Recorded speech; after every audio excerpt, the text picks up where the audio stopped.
자리에서 일어나셔서 임재의 찬양 하나님 앞에 올려드리겠습니다.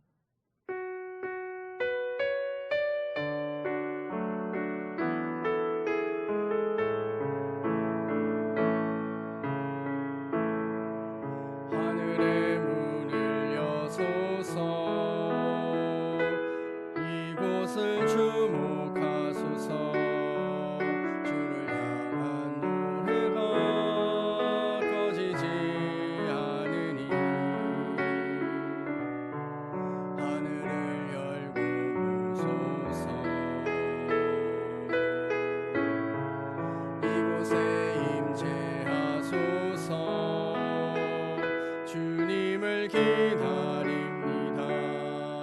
기도의 향기가 하늘에 닿으니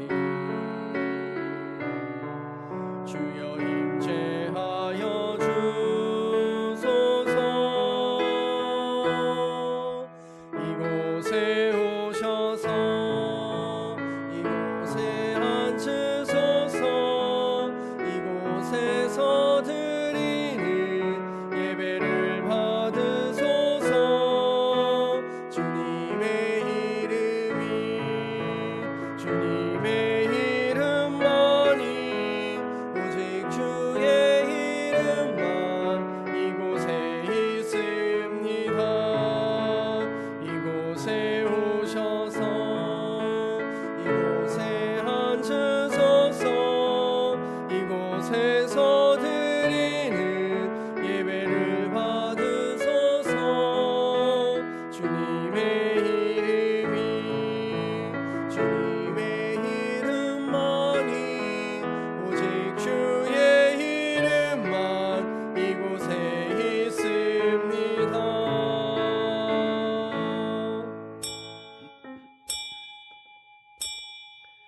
하나님은 영이시니 예배하는 자가 영과 진리로 예배할지니라. 아멘.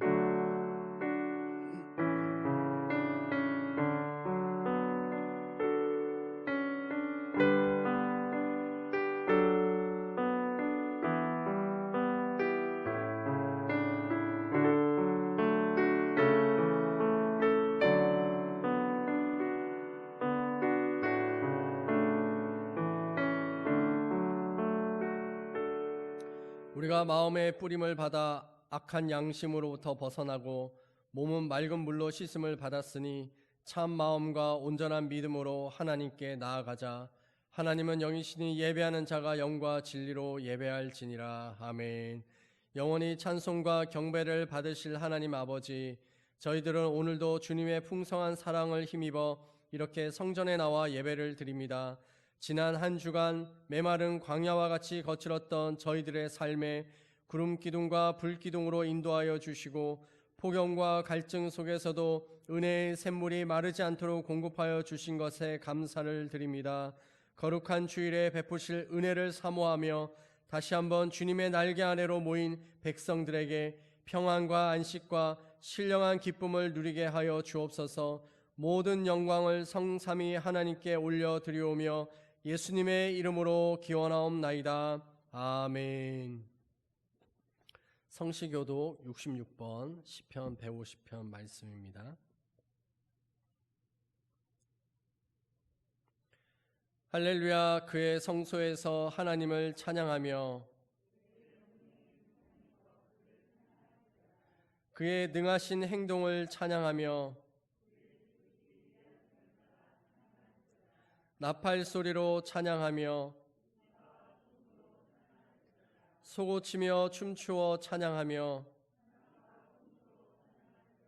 큰 소리 나는 재금으로 찬양하며 호흡이 있는 자마다 여호와를 찬양할지어다. 할렐루야. 아멘. 사도신경으로 우리의 신앙을 고백합니다. 나는 전능하신 아버지 하나님 천지의 창조주를 믿습니다. 나는 그의 유일하신 아들 우리 주 예수 그리스도를 믿습니다. 그는 성령으로 잉태되어 동정녀 마리아에게서 나시고 본디오 빌라도에게 고난을 받아 십자가에 못 박혀 죽으시고 장사된 지 사흘 만에 죽은 자 가운데서 다시 살아나셨으며 하늘에 오르시어 전노하신 아버지 하나님 우편에 앉아 계시다가 거기로부터 살아있는 자와 죽은 자를 심판하러 오십니다. 나는 성령을 믿으며 거룩한 공교회와 성도의 교제와 죄를 용서받는 것과 몸의 부활과 영생을 믿습니다. 아멘. 자리에 앉으셔서 고백의 찬송 420장 찬양하겠습니다.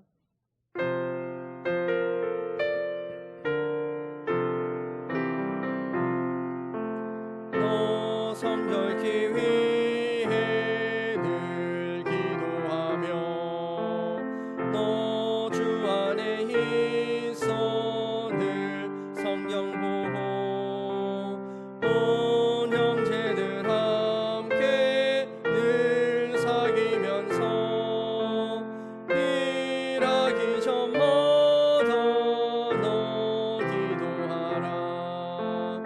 너 성결케 위해 내 머리 숙여 처음 미리 계신 내 주께 빌라.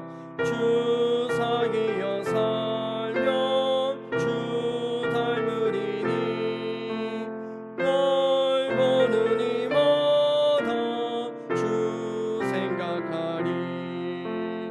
너 성결케 위해 주 따라가고 일 다급하여도 당황치 말고 참 즐거울 때나 또 슬플 때나 너 주님만 믿고 늘 따라가라. 너 성결케 위해 늘 기도하며 내 소원을 주께 다 맡기어라. 너 성령을 받아 주 섬겨 살면 저 천국에 가서 더 잘 섬기리. 아멘. 우리 함께 기도하겠습니다.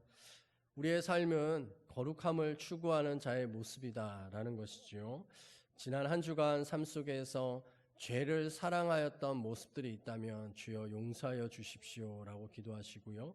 또한 늘 더 거룩함을 하나님을 추구하며 살아갈 수 있는 그 힘을 오늘 이 예배를 통하여서 얻게 해달라고 우리 함께 잠깐 기도하겠습니다. 할렐루야. 하나님 아버지 이 시간 기도합니다. 오 주님, 우리의 삶에 끊임없이 죄의 본성들이 올라옵니다. 하나님, 그것을 더욱 좋아하는, 그래서 그것을 하고야 말고자 하는 그런 마음이 우리의 가운데 일어나는데, 오 주여 우리를 긍휼히 여겨 주시옵소서.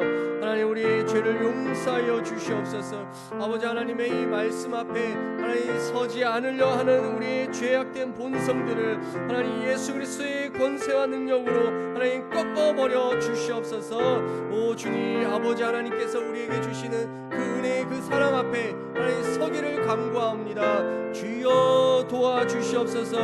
하나님께서 우리에게 말씀하시는 그 은혜가 하나님 우리에게 들려올 수 있게 되기를 기도하오니 주님 만져주시옵소서. 하나님께서 하시는 그 놀라운 은혜의 그 사랑을 하나님 바라보며 나아가기를 간구합니다. 주님, 오늘 예배 가운데 하나님이 말씀하실 때 그 음성이 들려지게 하여 주시고, 아버지 하나님의 거룩한 은혜가 우리를 붙들고 나아갈 수 있게 하여 주시며, 주님의 거룩함이 하나님 오늘 예배 임재 가운데 넘쳐날 수 있게 되기를 간구하오니 주여 도와주시옵소서. 예수님의 이름으로 기도하였습니다. 아멘.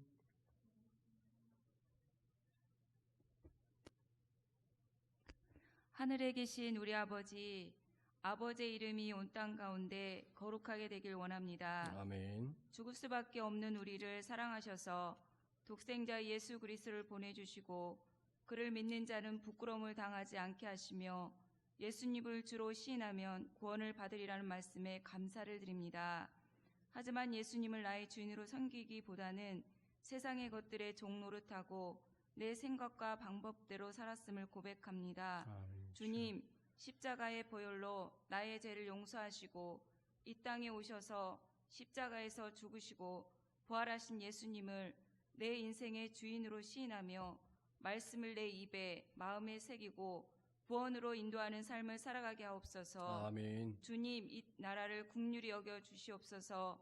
1950년 6.25와 같은 참혹한 전쟁이 다시는 이 땅 가운데 일어나지 않도록 이 나라를 지켜주옵소서. 아멘. 오직 정의를 행하며 인자를 사랑하며 겸손하게 하나님과 함께 행하는 나라가 되게 하시고 아멘. 이 나라로 남과 북이 평화하게 하시고 예수 그리스도 복음으로 통일되는 나라가 되게 하옵소서. 아멘. 코로나19 바이러스의 확산으로 모이기를 피하며 국민들의 공포 분위기 속에서 살아가고 있습니다.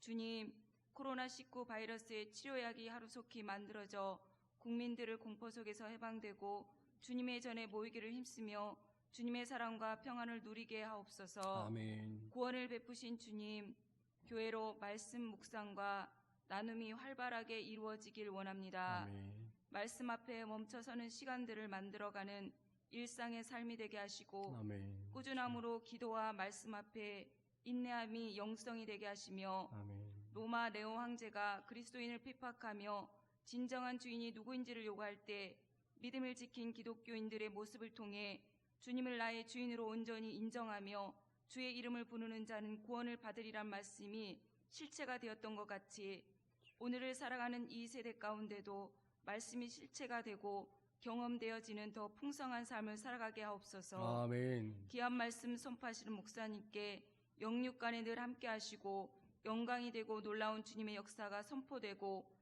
체험될 수 있도록 인도해 주옵소서. 아멘. 우리를 구원하신 예수 그리스도 이름으로 기도드립니다. 아멘.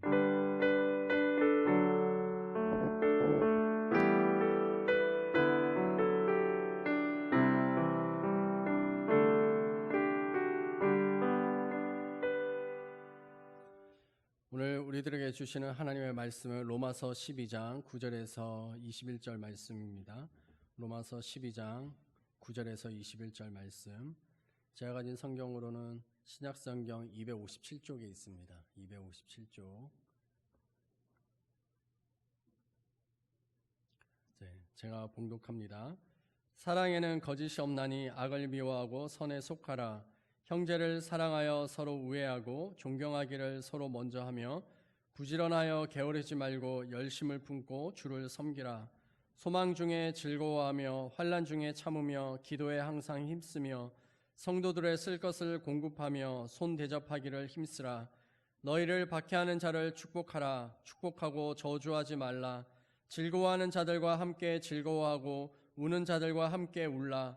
서로 마음을 같이하며 높은 데 마음을 두지 말고 도리어 낮은 데 처하며 스스로 지혜 있는 채 하지 말라.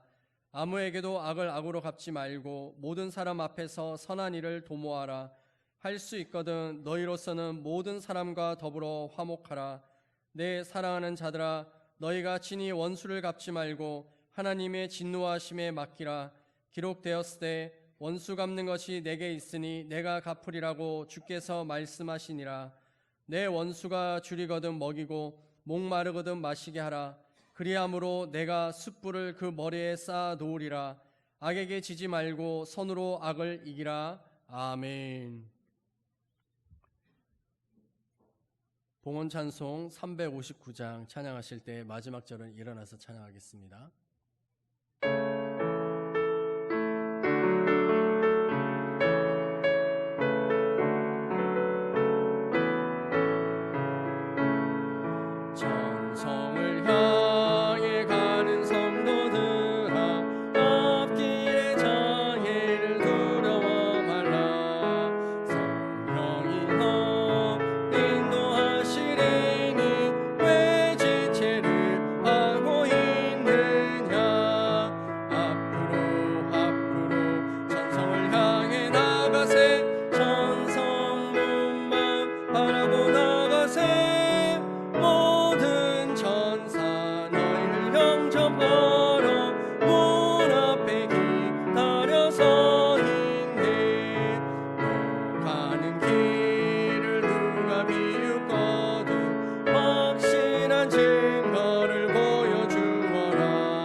아멘. 할렐루야. 하나님 주님의 이름을 찬양합니다. 하나님 주일에 하나님의 전에 모여 하나님 앞에 예배합니다.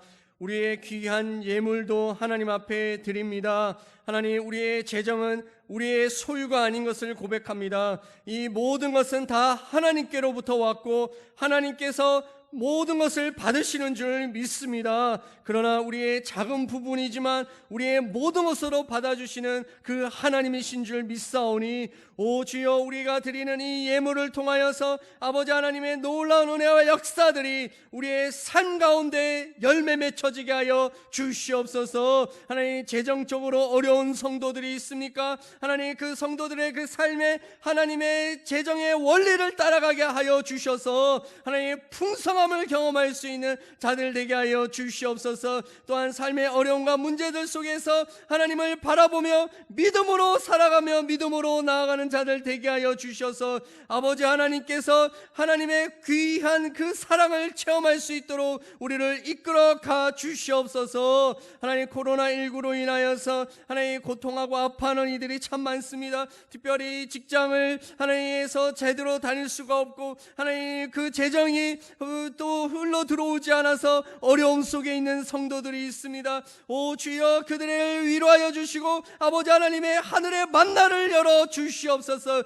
홍해의 바다를 갈라 주셔서 보이지 않았던 하나님의 놀라운 은혜들을 체험하며 누리며 살아갈 수 있는 성도들 될 수 있도록 도와주시옵소서. 하나님, 코로나19로 인하여서 하나님의 학생들이 교회를 오지 않고 또 학교를 또 3주에 걸쳐서 드문드문 가는 상황들입니다. 오 주님, 그 학생들의 그 모든 배움이 하나님 더뎌지지 않도록 붙들어 주시며, 특별히 우리 교회학교 학생들 하나님, 그들이 교회 오지 않을지라도 하나님을 바라볼 수 있는 그 마음을 하나님께서 끊임없이 허락하여 주시옵소서. 코로나19가 끝났을 때에는 모든 학생들이 예전처럼 교회에 나와 하나님을 예배할 수 있는 자들이 되게 하여 주시며, 또한 하나님을 예배하는 것이 인생을 올바르게 이끌어갈 수 있는 것이다라고 하는 것을 분명히 알 수 있는 우리의 다음 세대의 자녀들 되게 하여 주시옵소서. 하나님, 우리 교회학교 선생님들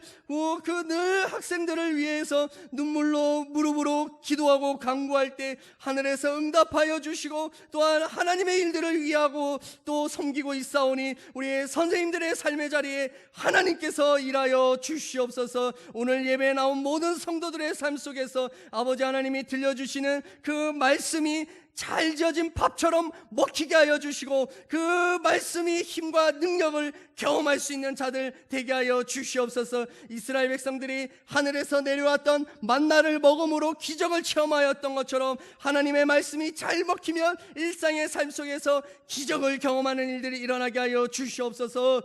예수님의 이름으로 기도하였습니다. 아멘. 자리에 앉으시기 바랍니다.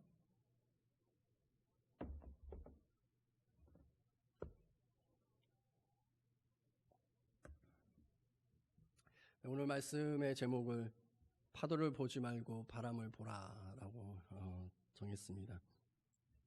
2013년에 개봉되었던 영화인데요, 송강호 주연의 관상이라고 하는 영화가 있었습니다. 보신 분들도 계실 텐데요,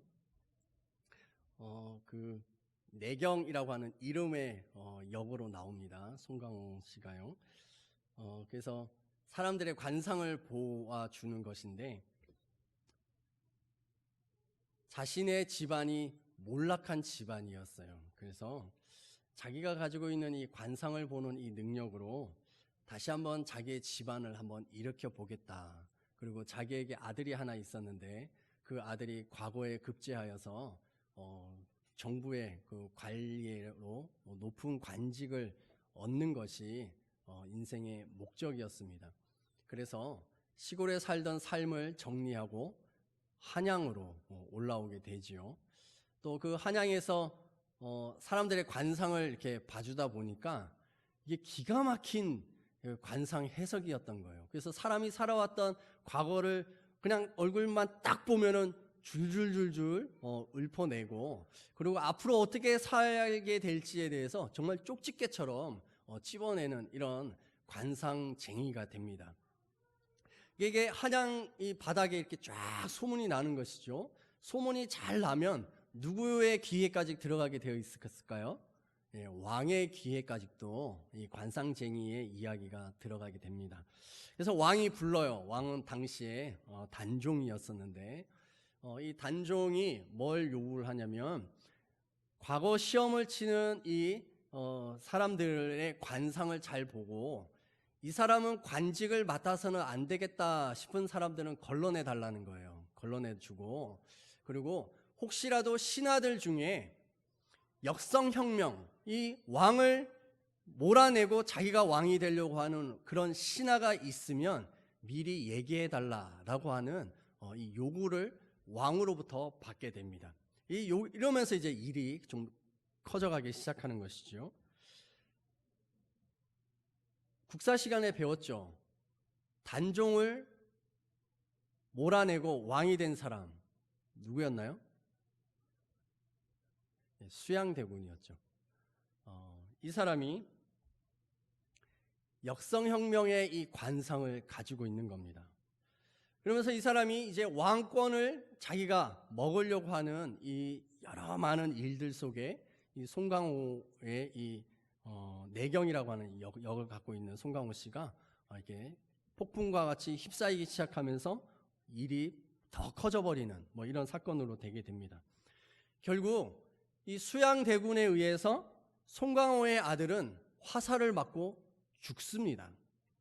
그리고 모든 것을 다 잃어버리게 되고 바닷가 시골로 귀향을 떠나버리게 됩니다. 이 마지막 장면에서 이 송강호 씨가 끊임없이 밀려오는 파도를 바라보고 또 바람이 계속 부는 그 바닷가에 서서 이렇게 이야기를 합니다. 사람의 얼굴을 보고 있었지만 시대의 모습은 보지 못했다. 시시각각 변하는 파도만 보았지 파도를 일으키는 바람을 보았어야 했는데, 이렇게 얘기를 하죠. 파도만 볼 수 있었지 그 파도를 일으키는 바람을 보지 못했다라고 하는 이 말은 정말 이 관상이라고 하는 이 영화의 최고의 명대사다라고 저는 생각합니다. 파도는 쉬지 않고 밀려오는 것이죠. 또 쉴 새 없이 몰아치는 이 파도가 생기지 않도록, 파도가 치지 않도록 막는다라고 하는 것은 그거는 정말 어리석은 행동이 될 것입니다. 파도를 멈추게 할 수 없다면 그 파도를 멈추게 하는 일에 집중해서는 안 된다라는 것이죠. 이 파도를 우리의 인생에 한번 대입해 봤습니다. 우리의 인생에도요, 끊임없이 밀려오는 수많은 문제들이 있습니다. 때로는 부부의 문제, 자녀의 문제, 또 회사의 문제, 돈의 문제, 또 사람과의 관계의 문제 등 쉴 새 없이 문제가 우리의 삶에 있는 것이죠. 이런 문제들이 다가올 때마다 우리가 그 문제 하나하나를 풀어내려고 하면 상당한 에너지가 들어가게 되는 것이죠. 또 그러다 보면은 때로는 그 문제에 폭 빠져버려가지고 다른 것에는 관심을 둘 수 없을 만큼 상황이 그렇게 될 수도 있습니다. 혹시 이곳에 계신 분들 중에 그런 문제에 갇혀버려서 다른 것에는 관심을 둘 수 없는 그런 분들 혹시 있진 않습니까? 또한 이 문제라는 것이 특별히 사람일 때 이게 더 어려운 일입니다. 그래서 이렇게 말하는 사람이 있죠. 내가 너를 만난 건 내 인생 최대의 실수였어. 참 가슴 아픈 말이죠. 이런 문제들이 빨리 해결되었으면 하고 하나님 앞에 기도도 하고 간구도 합니다. 이 문제만 없어졌으면 좋겠어요, 하나님. 그리고 이 사람만 사라져 줬으면 내 인생이 참 행복할 것 같아요 라고 간구합니다. 하지만 이런 문제와 이 사람들이라는 것은 피할 수 없을 뿐만이 아니라 피하려고 하면 할수록 더 큰 어려움을 직면하게 된다라는 것입니다. 이런 것이 성경에도 나와요. 우리 아모스 5장 19절 함께 읽어보겠습니다. 마치 사람이 사자를 피하다가 곰을 만나거나 혹은 집에 들어가서 손에 벽을 대었다가 뱀에게 물림 같도다. 자, 이 말씀이 좀 상상이 되십니까? 사람이 길을 가다가 앞에 사자가 있는 거예요. 그럼 어떻게 해요? 사자를 싸워야 되나요? 사자를 보고서 엄마야 하면서 걸음아 나 살려라 하면서 36개 주례랑을 치며 도망가는 것이죠. 이게 막 도망가다 보니까 굿머니나 또 앞에 뭐가 있어요? 곰이 나와 있는 거예요. 곰.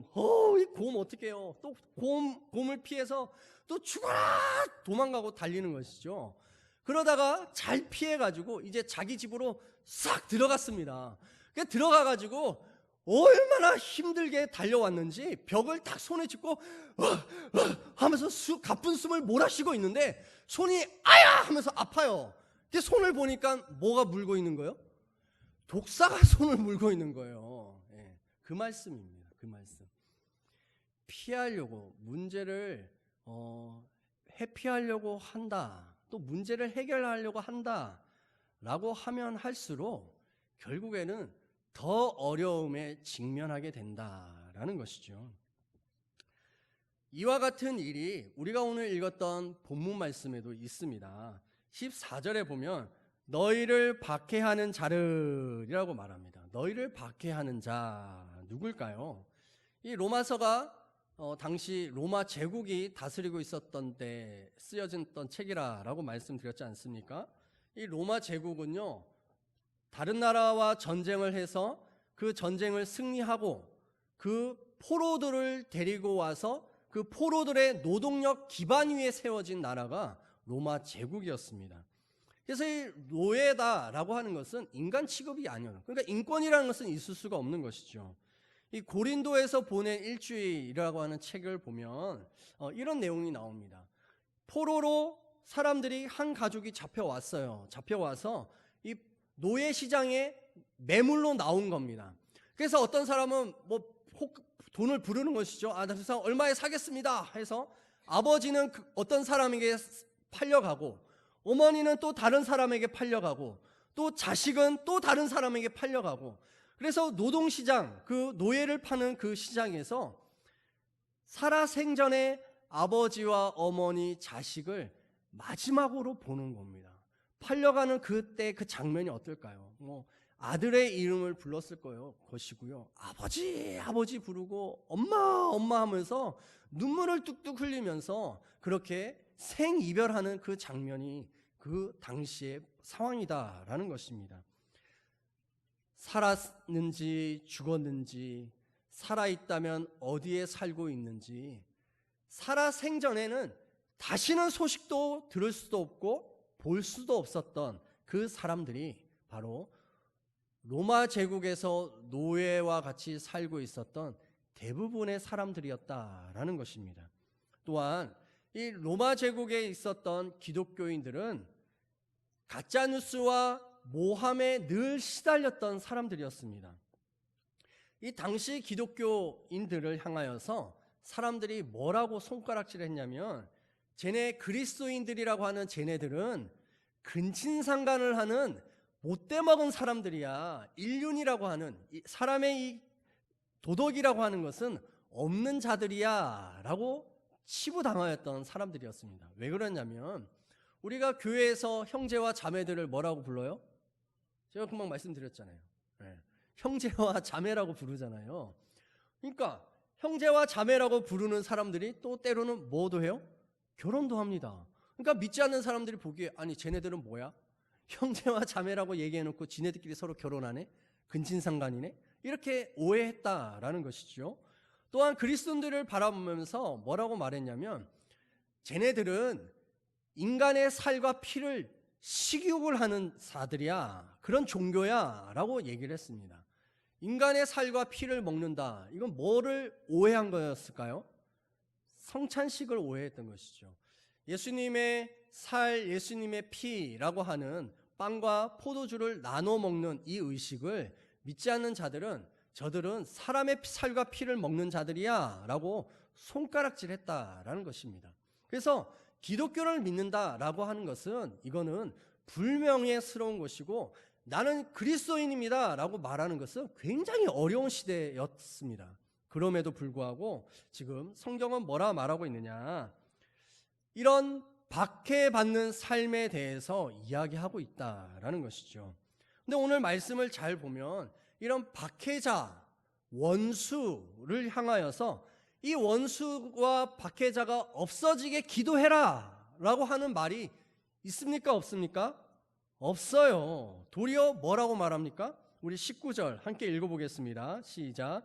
너희가 친히 원수를 갚지 말고 하나님의 진노하심에 맡기라. 기록되었을 때 원수 갚는 것이 내게 있으니 내가 갚으리라 라고 주께서 말씀하시니라. 아멘. 이 원수들에 대해서 갚지 말라라고 해요. 너희가 갚지 말라. 도리어 하나님께 맡겨라 라고 말씀합니다. 아니, 우리는 원수와 또 박해자들을 만나게 되면 우리는 어떤 생각이 들어요? 확 짓밟아버리고 싶지 않습니까? 막 으깨버리고 싶지 않습니까? 더 많은 것을 그 사람에게 피해를 주고 싶지 않습니까? 그런데 이 성경은 그러지 말라, 너희들이 직접 하지 말라라고 말씀하십니다. 뿐만 아니라 직접 하지 말고 또 뭐까지 더하라 라고 말씀하시느냐. 자, 우리 14절 우리 같이 읽어보겠습니다. 시작. 너희를 박해하는 자를 축복하라. 축복하고 저주하지 말라. 20절입니다. 내 원수가 줄이거든 먹이고 목마르거든 마시게 하다. 21절입니다. 악에게 지지 말고 선으로 악을 이기라. 아멘. 아니, 원수와 박해자에게 내가 대갚지 않는 것, 이것만 해도 대단한 일인데 심지어 뭐까지 하라는 거예요? 그들에게 축복해줘라. 그들에게 필요한 것들을 채워줘라. 절대 악을 악으로 갚지 말아라. 선으로 갚아라. 이렇게 얘기하고 있다라는 것이죠. 이게 우리의 힘과 우리가 결단하고 결심한다고 해서 가능한 일일까요? 절대 그렇지 않습니다. 지금 하나님께서 사도 바울을 통해서 우리에게 도전하시는 것은 무엇이냐면 너희의 힘과 너희의 노력으로 되는 것이 아니다 말씀하는 겁니다. 아니, 그러면 어떻게 이걸 해야 가능하다라는 말이에요. 어떻게 해야 됩니까? 자, 우리 9절의 말씀 함께 읽어보겠습니다. 시작. 사랑에는 거짓이 없나니 악을 미워하고 선에 속하라. 아멘. 자, 여기에 사랑에는 이라고 하는 이 사랑, 이 단어가 헬라어로 아가페의 사랑을 이야기를 합니다. 이 아가페라고 하는 이 사랑은 하나님만이 할 수 있는 사랑이에요. 모든 것을 다 내어줄 수 있는, 심지어 원수까지도 끌어안고 사랑해 줄 수 있는 그 사랑이 바로 아가페의 사랑이다라는 것이죠. 그래서 이 아가페의 사랑이 우리에게 전가되어 들어온다, 우리에게 주입되어 들어온다라고 얘기합니다. 그래서 하나님의 사랑을 받은 사람들은 그 사랑을 가지고서 악을 미워하고 악에 지지 않을 수 있다라고 말하고 있는 것이죠.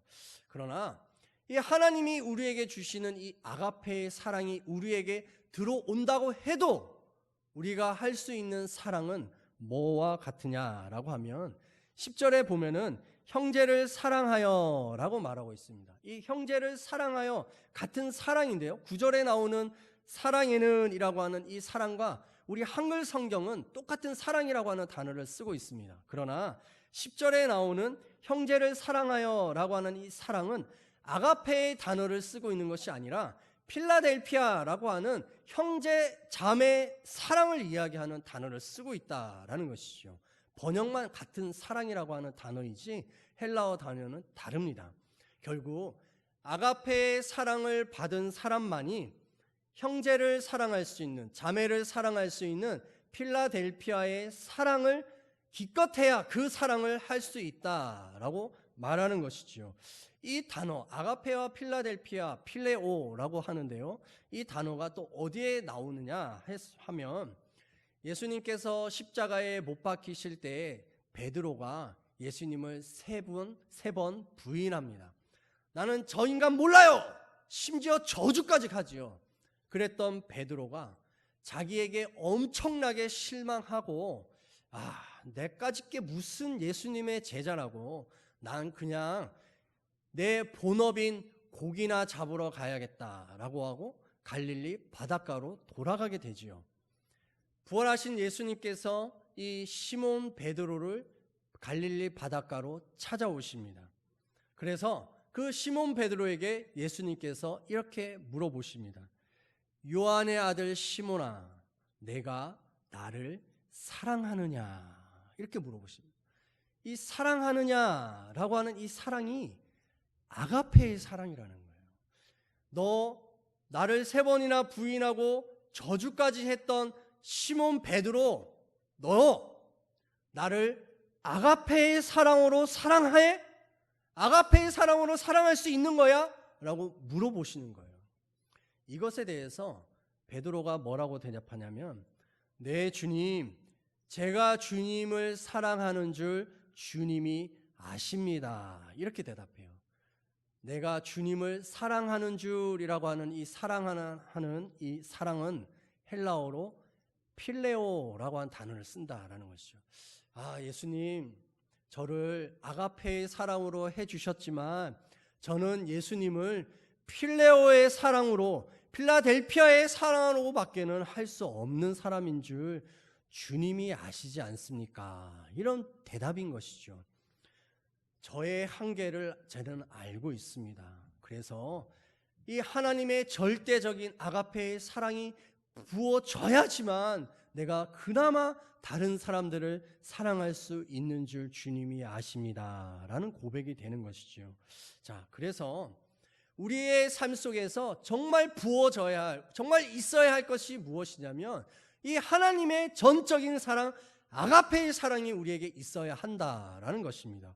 아니, 그러면 목사님, 어떻게 해야 이 아가페의 사랑이 우리에게 들어오는 것인가요? 라고 하는 질문이 생길 수가 있죠. 자, 이것에 대해서 오늘 우리가 보는 로마서 12장 1절의 말씀에서 그 대답을 해주고 있습니다. 함께 읽겠습니다.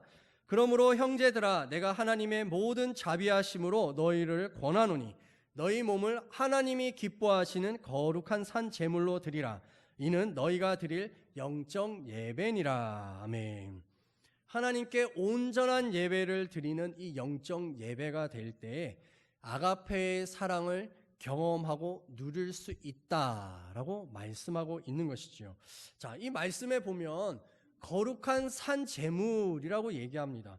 아니, 제사 보셨죠? 뭐 또 다른 종교라든가 이런 거 제사를 보면 제물은 어떻게 돼야 되나요?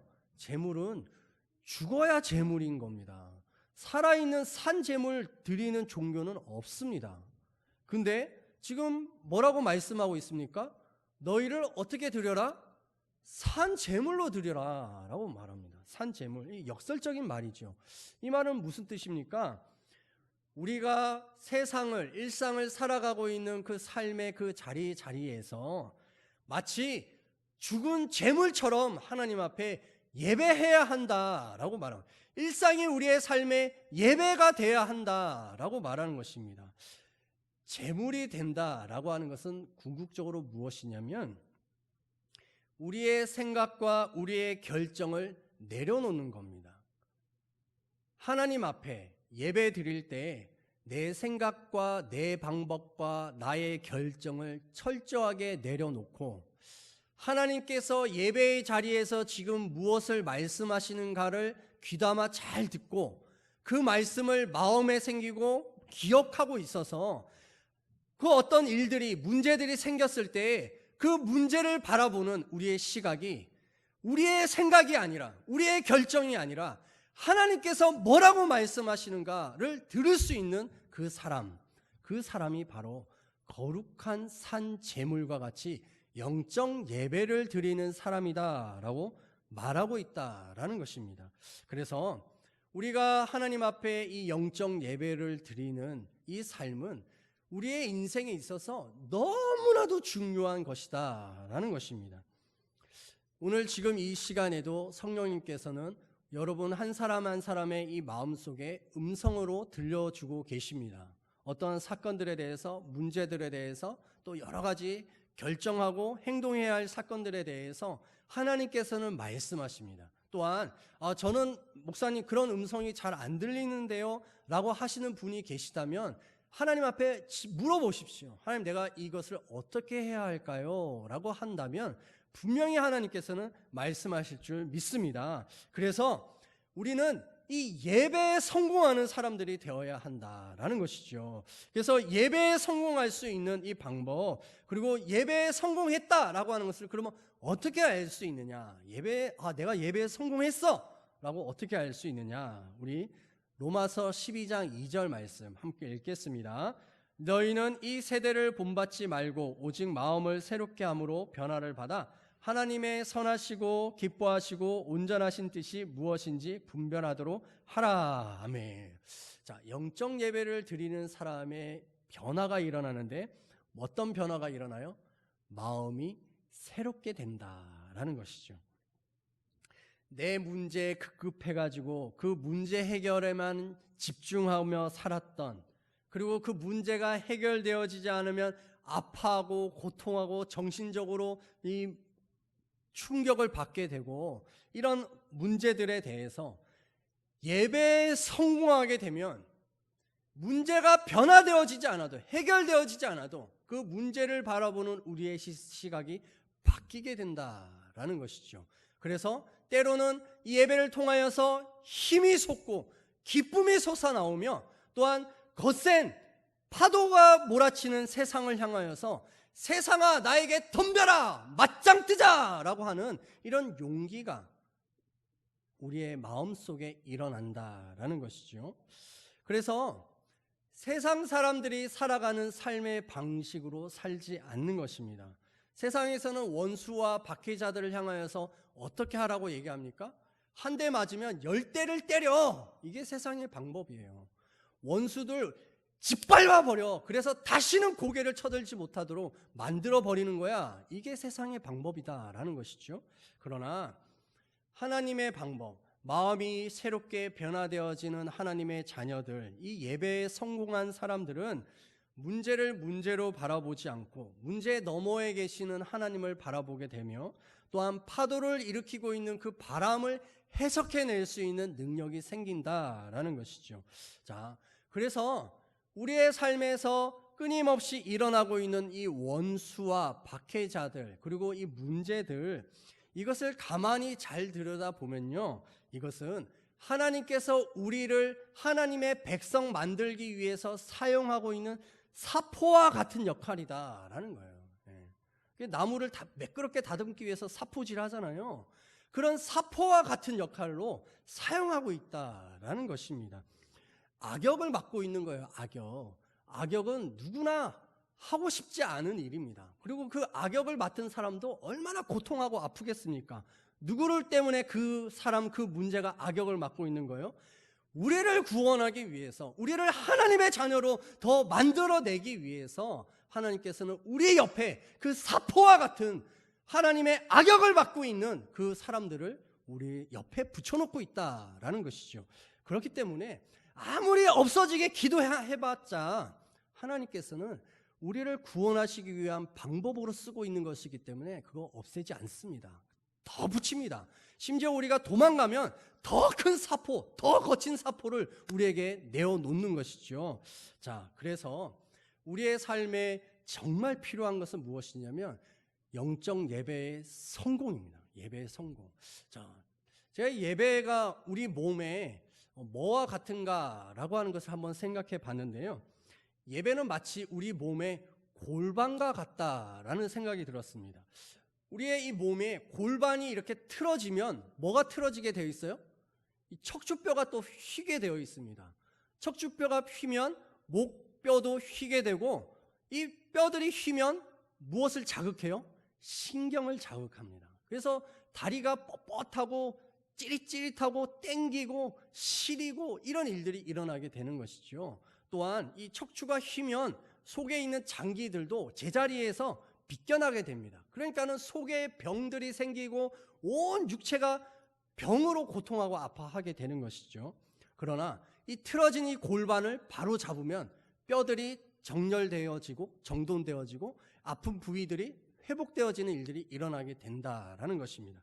마찬가지로 우리가 하나님 앞에 드려지는 이 예배가 골방과 같은데, 이 예배가 진짜 하나님이 받으시는 영적 예배로 우리가 드리고 있느냐, 이것을 살펴본다면 내 인생에 일어나고 있는 고통과 아픔들이 정리와 정돈이 될 줄 믿습니다. 그래서 오늘의 말씀 속에서 우리의 삶 속에 끊임없이 파도처럼 일어나고 있는 이 문제들을 해결하려고 하지 말고 그 너머에 계신 하나님을 보고 또 파도를 일으키는 바람을 해석할 수 있는 그 능력, 그것을 얻을 수 있는 것은 하나님의 아가페의 사랑을 경험하는 것이고, 이 아가페의 사랑은 온전한 예배, 산 제물로 드려지는 영적 예배가 될 때 우리의 모든 삶의 문제들을 이겨낼 수 있는 것이 우리에게 들어온다라는 것입니다.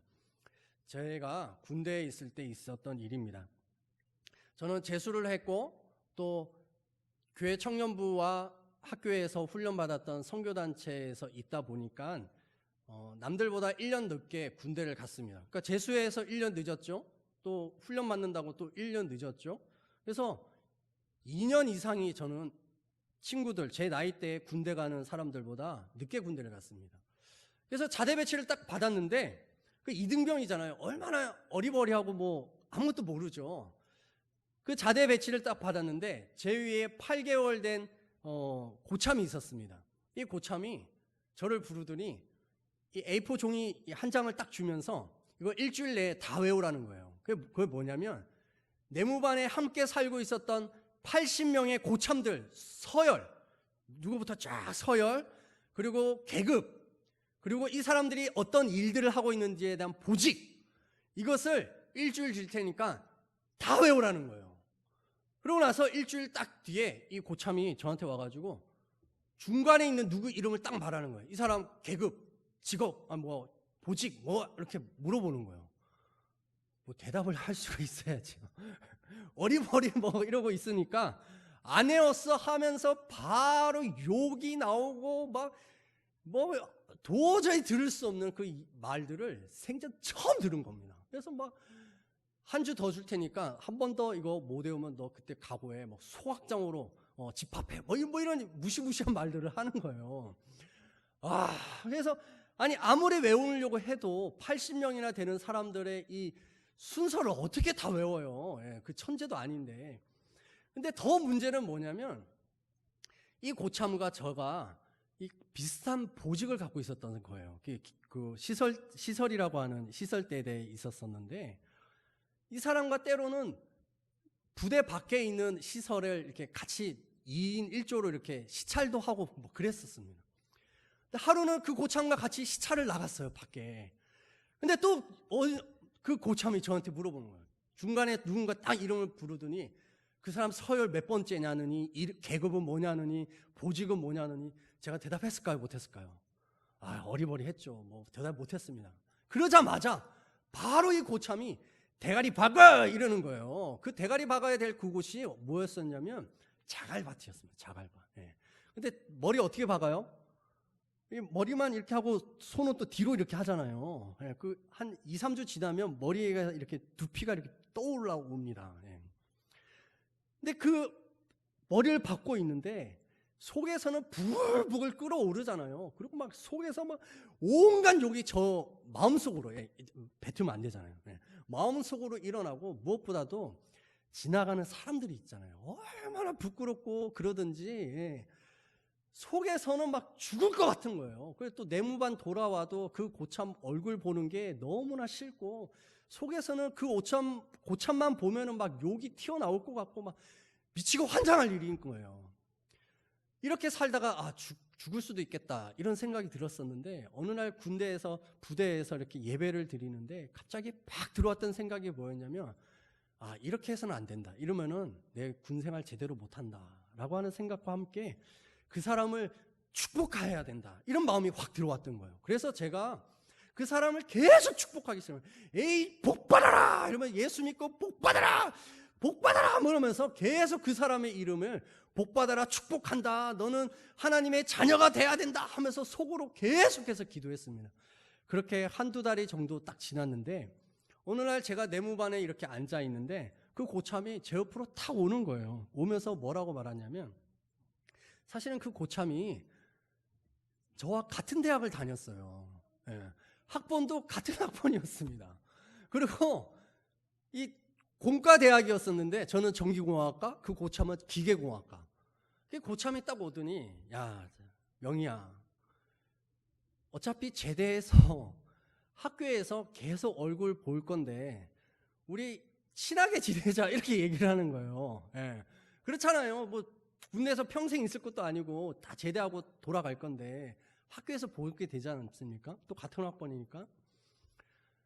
그러고 나서 이 고참이 저에게 태도가 바뀌었습니다. 예.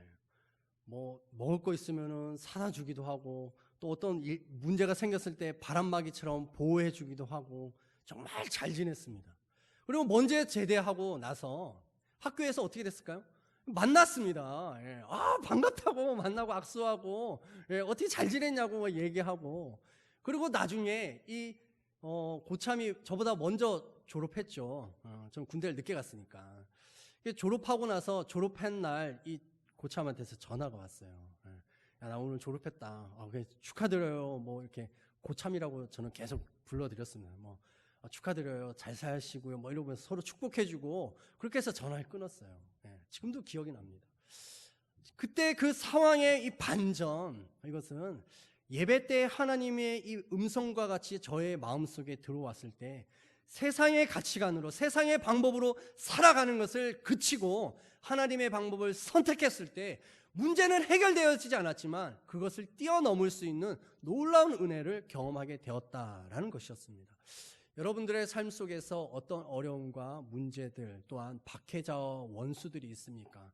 하나님께서 오늘 말씀하십니다. 그것에 집중하지 말고 그 너머에 있는 하나님을 바라보며 또한 그것을 해석해낼 수 있는, 바람을 해석해낼 수 있는, 바람을 볼 수 있는 그 영적인 능력이 너희들의 있기를 원한다. 주님은 말씀하십니다. 이 음성, 하나님의 음성으로 듣기를 축복합니다. 우리 함께 이 시간 잠깐 기도하겠습니다.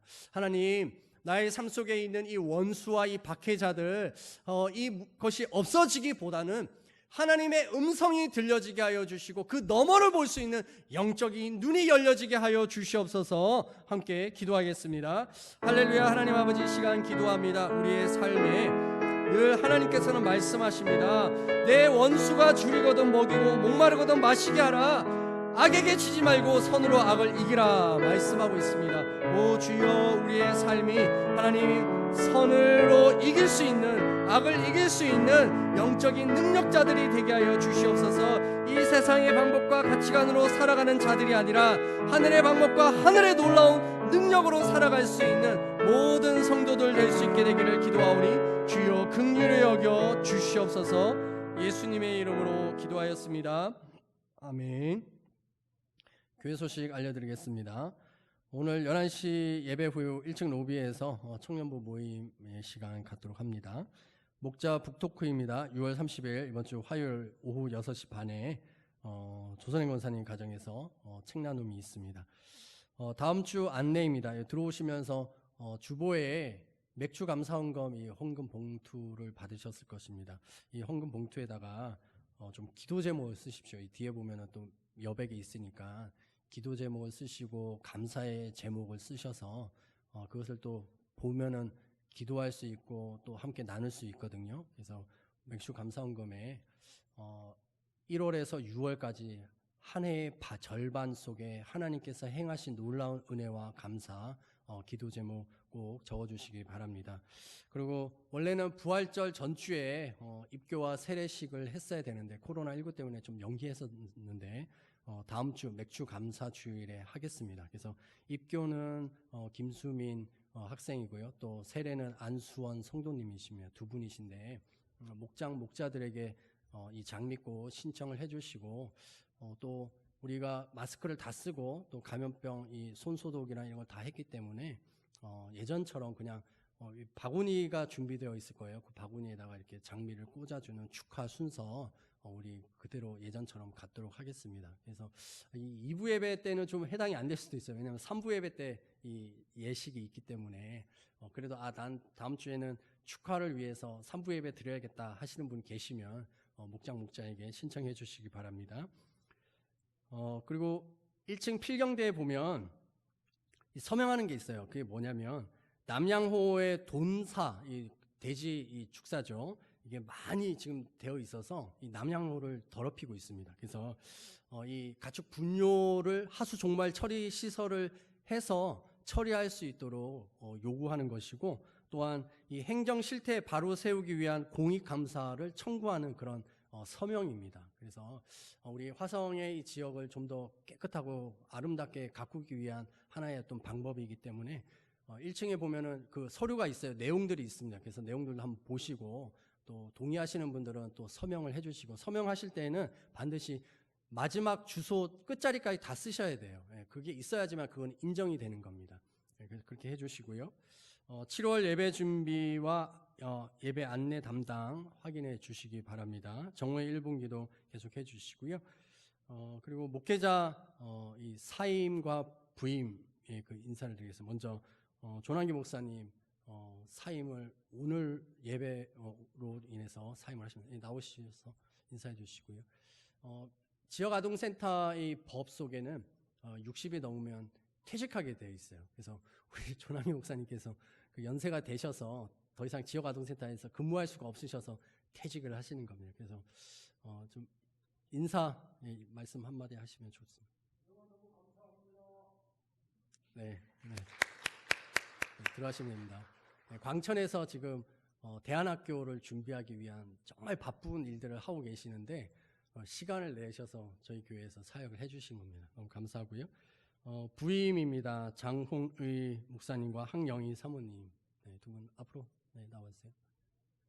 두 분은 이제 조남기 목사님의 후임으로 오시는 것이기 때문에 유치부와 또 미랄 지역 아동센터와 또 교회 또 한 부분들 행정들을 맡게 될 것입니다.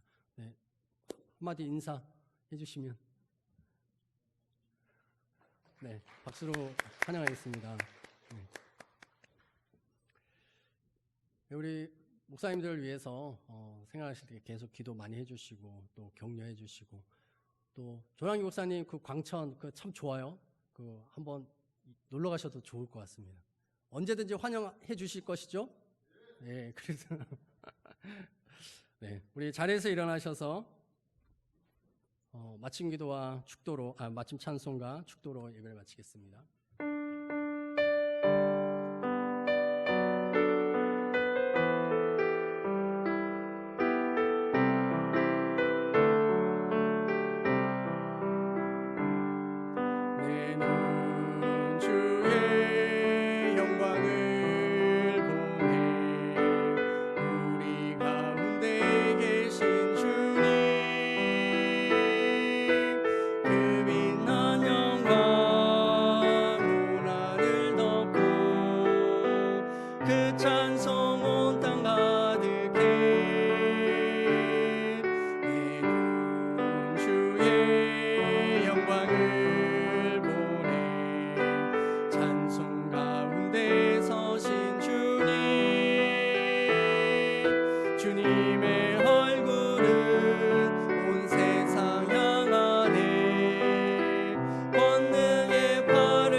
이제는 우리 주 예수 그리스도의 은혜와 아버지 하나님의 무한하신 사랑과 성령의 교통하심이 오늘 하나님의 말씀을 붙잡고 이 세상을 향하여 나아가는 모든 성도들의 삶의 자리와 또한 사랑하는 자녀들의 그 모든 삶의 자리마다 지금으로부터 영원까지 이 땅 가운데 있기를 축복하옵나이다. 아멘.